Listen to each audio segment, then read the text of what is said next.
Bismillahirrahmanirrahim. Assalamualaikum warahmatullahi wabarakatuh. Syukur alhamdulillah kita masih dipertemukan kembali di channel ini. Salawat dan salam selalu dan tetap tercurahkan kepada junjungan kita Nabi besar Muhammad sallallahu alaihi wasallam. Allahumma sholli ala sayyidina Muhammad wa ala ali sayyidina Muhammad. Harapan dan doa saya semoga sahabatku semuanya selalu diberikan kesehatan, dilapangkan rezekinya, diampuni dosa-dosanya, dipanjangkan umurnya, dan semoga kita tidak mati kecuali mati dengan beriman dalam Islam. Dan sempatkanlah menuliskan salawat di kolom komentar, insya Allah akan menjadi bukti cinta kita kepada Rasulullah Muhammad sallallahu alaihi wasallam. Semoga kita semua mendapatkan syafaat beliau di akhirat kelak. Amin ya rabbal alamin. Sahabat seiman yang dirahmati Allah, setiap manusia pasti mendambakan untuk hidup bahagia. Apakah itu bahagia ketika di dunia ataukah bahagia ketika nanti di akhirat? Namun pada kenyataannya tidak semua manusia diberikan kenikmatan hidup yang seperti itu. Padahal Islam memberikan tuntunan kepada manusia supaya bisa meraih hidup yang bahagia, dan perintah ini pun bisa kita temui di dalam Al-Quran maupun hadis Nabi sallallahu alaihi wasallam. Allah berfirman dalam Quran surat Al-Mu'minun ayat 1 hingga ayat 9. Sungguh beruntung orang-orang yang beriman, yaitu orang yang khusyuk dalam sholatnya, dan orang yang menjauhkan diri dari perbuatan dan perkataan yang tidak berguna, dan orang yang menunaikan zakat, dan orang yang memelihara kemaluannya kecuali terhadap istri-istri mereka atau hamba sahaya yang mereka miliki, maka sesungguhnya mereka tidak tercela. Tetapi barang siapa mencari di balik itu seperti zina dan sebagainya, maka mereka itulah orang-orang yang melampaui batas. Dan sungguh beruntung orang yang memelihara amanat-amanat dan janjinya, serta orang yang memelihara salatnya. Dari ayat tersebut maka dapat dijelaskan bahwa untuk mencapai kebahagiaan di dunia maupun di akhirat sebetulnya tidaklah begitu sulit. Namun kita sebagai manusia sendiri terkadang yang justru membuatnya menjadi sulit sendiri. Itulah sebabnya supaya hidup kita bisa bahagia di dunia dan akhirat, maka Islam mengajarkan 3 hal penting yang harus kita amalkan di dalam hidup kita. Yang pertama, beristighfar ketika jatuh ke dalam kubangan dosa. Ketika berbuat dosa, iman seorang mukmin akan mendorongnya untuk segera inabah atau kembali kepada Allah dan bertaubat. Karenanya Allah Azza wa Jalla menyeru orang-orang beriman untuk segera bertobat.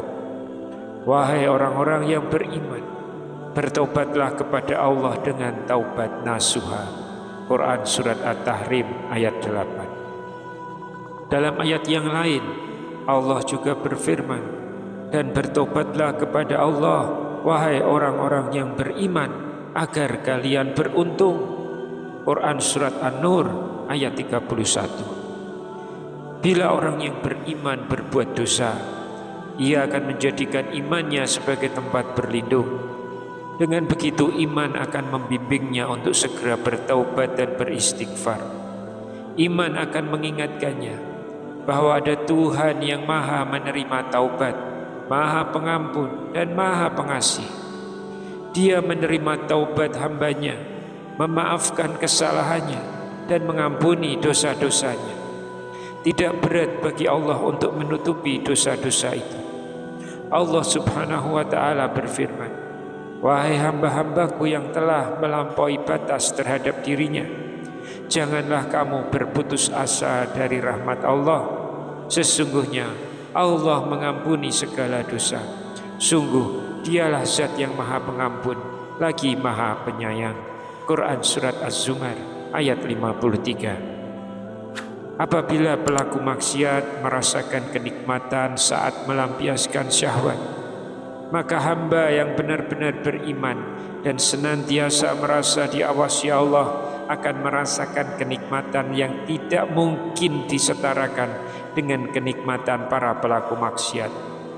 Itulah lezatnya ketaatan kepada Allah, lezatnya menjawab panggilan Allah, serta lezatnya melaksanakan perintah Allah. Dengan begitu, ia pasti meraih kebahagiaan dikala pelaku maksiat tak mampu menggapainya. Di samping itu, para pelaku maksiat dan pelampias syahwat hanya mendapatkan kenikmatan yang hilang bersamaan dengan selesainya maksiat itu. Akan tetapi, akibat buruk atau maksiat dan penyesalan akan tetap ada. Kemudian tanda yang kedua adalah bersyukur ketika diberi nikmat. Anugerah Allah Subhanahu wa ta'ala untuk para hambanya tidak terbilang jumlahnya. Semua itu ada pada badan, harta, keturunan, tempat tinggal, dan segala urusannya. Allah berfirman, jika kalian menghitung-hitung nikmat Allah, niscaya kalian tak akan mampu menghitungnya. Quran Surat Ibrahim ayat 34. Kebahagiaan pun bisa diperoleh dengan tahmid dan bersyukur kepada Allah atas segala nikmat, anugerah, dan karunia-Nya. Syukur adalah sebab bertambah, langgeng, berkembang, dan berkahnya kenikmatan. Allah berfirman, dan ingatlah ketika Tuhanmu menyerukan, jika kalian bersyukur, niscaya aku tambahkan nikmatku. Quran Surat Ibrahim ayat yang ke-7. Seorang mukmin yang pandai bersyukur akan merasakan lezatnya bersyukur, bertahmid, dan mengakui karunia Sang Maha Pemberi. Dengan begitu, ia akan selalu bergembira. Adapun tanda yang ketiga adalah bersabar ketika diberi ujian. Di dalam Al-Quran Allah berfirman, tiada musibah yang menimpa kalian melainkan dengan izin Allah. Barang siapa yang beriman, niscaya hatinya akan diberi petunjuk.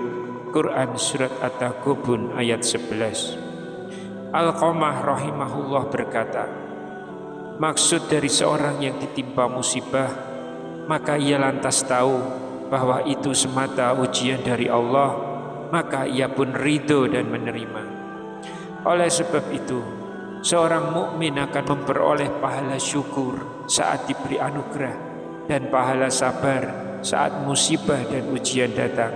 Ia akan berpahala dan mendapatkan kebaikan di kondisi apapun. Nabi Shallallahu Alaihi Wasallam telah menggambarkan keadaan tersebut. Alangkah menakjubkan urusan seorang mukmin itu, karena segala urusannya adalah baik baginya. Dan tak ada yang memiliki hal itu selain orang mukmin. Bila ia mendapat kebahagiaan, ia pasti bersyukur, dan itu yang terbaik baginya. Jika ia tertimpa musibah, ia pasti bersabar, dan itu yang terbaik baginya. Hadis riwayat Muslim. Semoga Allah Subhanahu wa ta'ala tidak pernah putus untuk melimpahkan rahmat dan karunia-Nya kepada kita semua. Amin ya rabbal alamin. Wallahu a'lam bishawab. Demikian yang bisa saya sampaikan di kesempatan kali ini. Semoga dapat memberi manfaat untuk kita semua. Wassalamualaikum warahmatullahi wabarakatuh.